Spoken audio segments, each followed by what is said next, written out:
आज मैं सभी छात्रों को फलित ज्योतिष के सामुद्रिक शास्त्र की प्राचीन प्रमाणिक हस्तरेखा के 3 मुख्य रेखाओं और उसके फलों के प्रसंग में विचार करने जा रहा हूँ।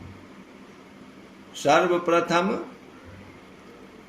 यह जान लें कि मुख्यतः 3 रेखाएं कौन सी हैं, जिसके बारे में जानना आवश्यक है। पहला है मातृरेखा, द्वितीय है पितृरेखा और तृतीय है आयु रेखा। ये मुख्य माने जाते हैं।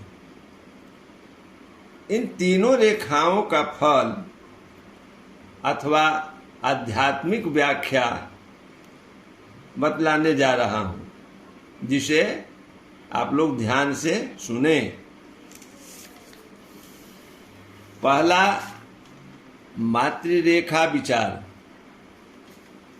के बारे में कहना है कि करभ प्रदेश से निकलकर मातृरेखा अंगूठे अथवा तर्जनी के बीच वाले प्रदेश जो पितृतीर्थ की तरफ बिना टूटे फूटे जाए तथा रंग लाल हो तो धन बढ़ाने वाली होती है। यह रेखा धन रेखा भी होती है। पाश्चात्य मत में इसे मस्तक रेखा भी कहा गया है। जैसे श्लोक है कि अस्तांचलाद द्रव्य रेखा रक्ता खंडा धनप्रदा तस्याम चेत प्लवाजीव रेखा मुखा अपत्यदा। हाँ, यानी जातक का धन रेखा अति सुंदर हो तो धन धान्य अधिक होता है। द्वितीय पितृरेखा विचार, इसे आपके इस संबंध में बताने जा रहा हूं कि रेखा जो है वो पाश्चात्य मत में जीवन रेखा मानी गई है। यदि यह रेखा बिना टूटे साबूत के हो तथा किसी दूसरी रेखा से छुई न गई हो तो वह व्यक्ति अपने कुल में प्रमुखता प्राप्त करता है तथा सबों की सहायता करने वाला होता है। यह रेखा से जितने पल्लव यानी छोटी छोटी अंकुर जैसी रेखाएं निकली हो, अंगुलियों की तरफ गई हो, तो उतनी रेखाओं के बराबर संख्या वाले लोग व्यक्ति की पैतृक संपत्ति में हिस्सेदार होते हैं और जितने पल्लव अंगूठे की तरफ जा रहे हों उतने ही व्यक्ति जीवन में मित्र और तथा कार्य सिद्धि में सहायक होते हैं। जैसे इन्हें अर्थात कहा गया है कि गोत्र रेखा तजस्य स्यात् खंडा वेद वर्जिता गोत्रेश मुख्यताम जाति सर्वेषाम आश्रयः पुमान् यावन्तः प्लवश्चासां माया सम्मुख गामिनः तावन्तः पितृद्रव्यस्य भवेद्युभागहारिणः। अर्थात आयु रेखा विचार तृतीय। यह रेखा कनिष्ठा के मूल से आयु रेखा का आरंभ माना जाता है। यह रेखा जितनी उंगलियों के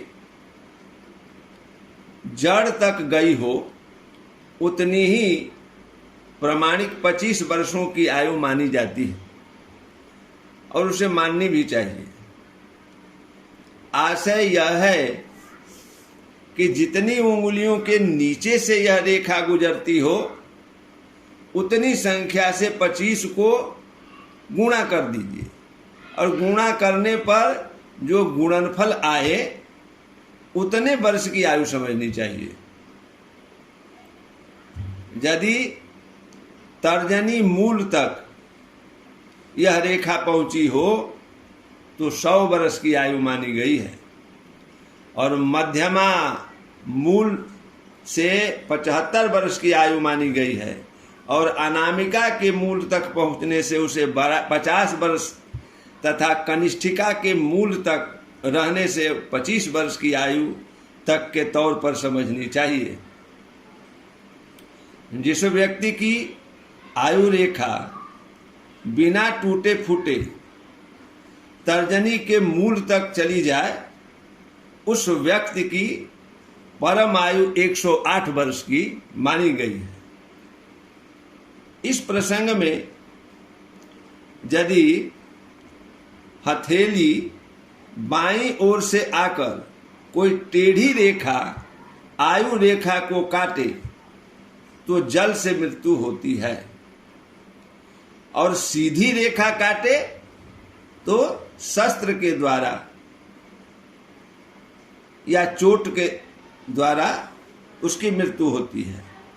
एवं दोनों तरफ से यदि रेखाएं काट रही हो, भेद करती हो तो किसी बड़े रोग से उसकी मृत्यु को समझनी चाहिए। प्रायः देखा जाता है कि हाथ में आयु रेखा बड़ी होने पर अनुमान से पहले भी मनुष्य का शरीरांत हो जाया करता है, जिसके कारण अल्प मृत्यु हो जाती है। अतः पूर्वोक्त ढंग से आयु वर्षों का निर्धारण करने के साथ ही इस रेखा पर पाए जाने वाले चिन्हों का विचार करना भी बहुत आवश्यक है। आध्यात्मिक व्याख्या